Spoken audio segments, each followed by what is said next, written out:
En el 2022 hice un video sobre si el iPhone 11 seguía valiendo la pena.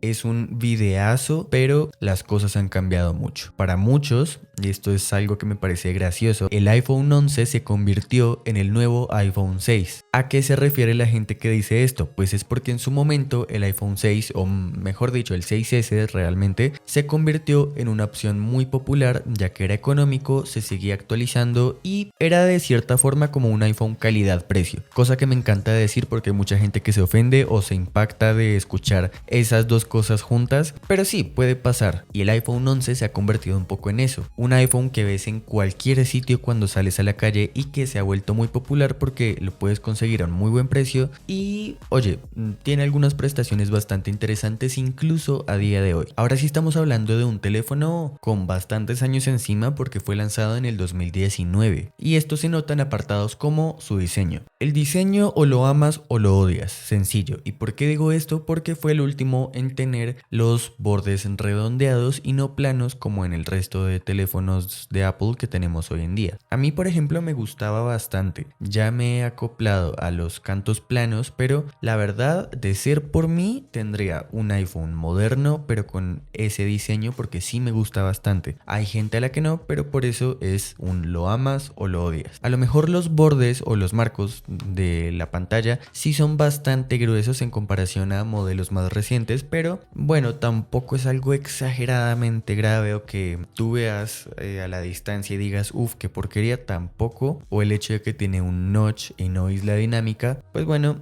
son detallitos que sí se pueden llegar a notar, pero no demasiado. En general el diseño para hacer un teléfono con tantos años creo que está bastante bien. Y como parte esencial del diseño tenemos este módulo de cámaras trasero que es de dos cámaras, la wide y la ultra wide. ¿Qué tal las cámaras? Pues de hecho esa es una de las razones por las que termina siendo un teléfono bastante interesante en comparación a competencia de Android. Y es que por un precio bastante bajo ya hoy en día puedes tener una cámara que incluso a día de hoy es increíble, es una muy buena cámara, en especial si hablamos de video, porque sí, en condiciones de poca luz no es tan buena. El lente ultra wide fue el primero en la historia de los iPhone, así que como se imaginarán tiene muchos problemas. No tiene modo cine, no graba en Dolby Vision, no tiene ninguna de estas funciones que con los años han convertido a los iPhone como en los reyes de video, pero para mi gusto este fue el primer iPhone que de verdad tuvo ese subidón de calidad de video que lo posicionó como el más top en comparación a la competencia, independientemente de que algunos hagan fotos mejores o a la altura. En video el iPhone es el rey y siento que este fue el primero que logró que todos dijéramos eso. En general las cámaras no me parece que estén anticuadas, a lo mejor la única que sí me parece que está muy anticuada es el ultra wide, porque de día está bien, pero en el resto de situaciones, incluso si simplemente estás en interiores y a lo mejor no es tanta la luz natural que tienes en ese ambiente, ya empieza a notarse ese problema. Aparte de que todas graban a 4K hasta 60 cuadros por segundo, incluyendo la frontal, que no tiene modo noche y eso puede llegar a ser un problema en muchos casos, pero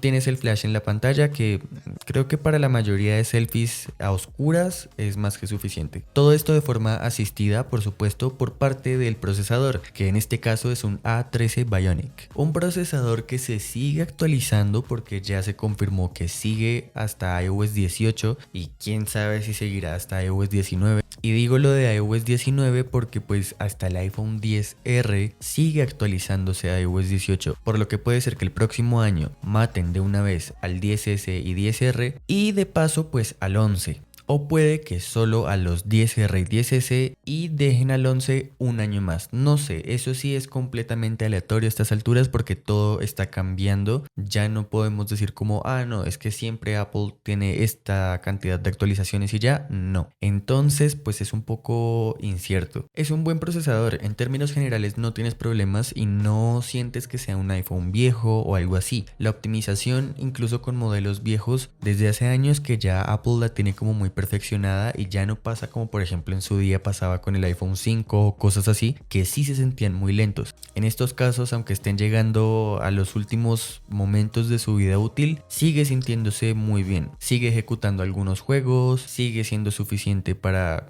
casi cualquier tarea cotidiana, pero en tema de actualizaciones ya se queda corto porque como les dije puede que le quede máximo un año. y si nos ponemos aquí muy optimistas, pues a lo mejor 2, y este puede ser su punto más negativo, en conjunto con su pantalla, que ya vamos a hablar de eso, porque no es un mal procesador, pero si se queda sin actualizaciones ya empieza a perder funcionalidad, puede quedarse sin algunas aplicaciones con el tiempo, entonces eso era un problema muy grande. Y respecto a la pantalla, que es el otro punto del que mucha gente habla, mira, yo te lo simplifico mucho. La gente se pone a decir que bueno, que el LCD, que el OLED, que es mucho mejor OLED, bla bla bla, eso ya se sabe, pero ¿realmente es tan malo? Pues bueno, esto depende de si ya has tenido una pantalla mejor o no. Si vienes de un teléfono con una pantalla OLED, pues sí, vas a notar definitivamente que estás con una pantalla peor, independientemente de que sea una muy buena pantalla LCD, o sea, de LCD de esa tecnología es como de lo mejor realmente. Pero si vienes de una pantalla mejor, de una te vas a dar cuenta de que sí es una pantalla relativamente mala, que en comparación con la de su sucesor, el iPhone 12, pues queda en pañales. Y en cuanto a otro punto que ha cambiado, que es la batería, ya es complicado que te dure todo el día. Esto por las actualizaciones, porque bueno, la mayoría de iPhones 11 pues ya no tienen la misma salud de batería que antes si los compras recondicionados o usados, y si lo consigues nuevo, que aún se puede, lo cual es bastante curioso, pero sí se puede, aún así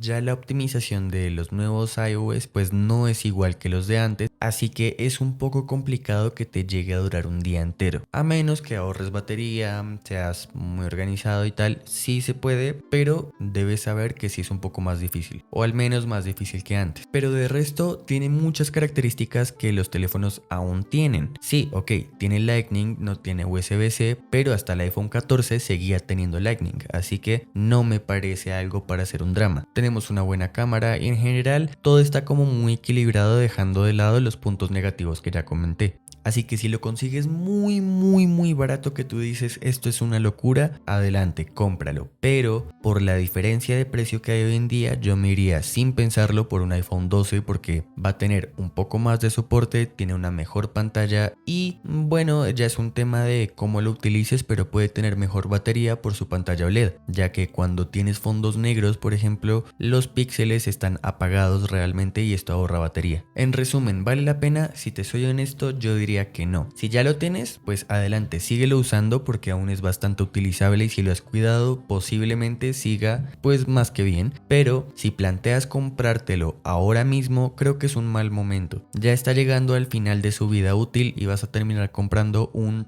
iPhone, sí, pero que va a durar muy poco. Pero bueno, ese fue el video de hoy, espero que les haya gustado, den like, suscríbanse, síganme en mis redes sociales, Instagram y TikTok y nos vemos en el próximo video. Adiós.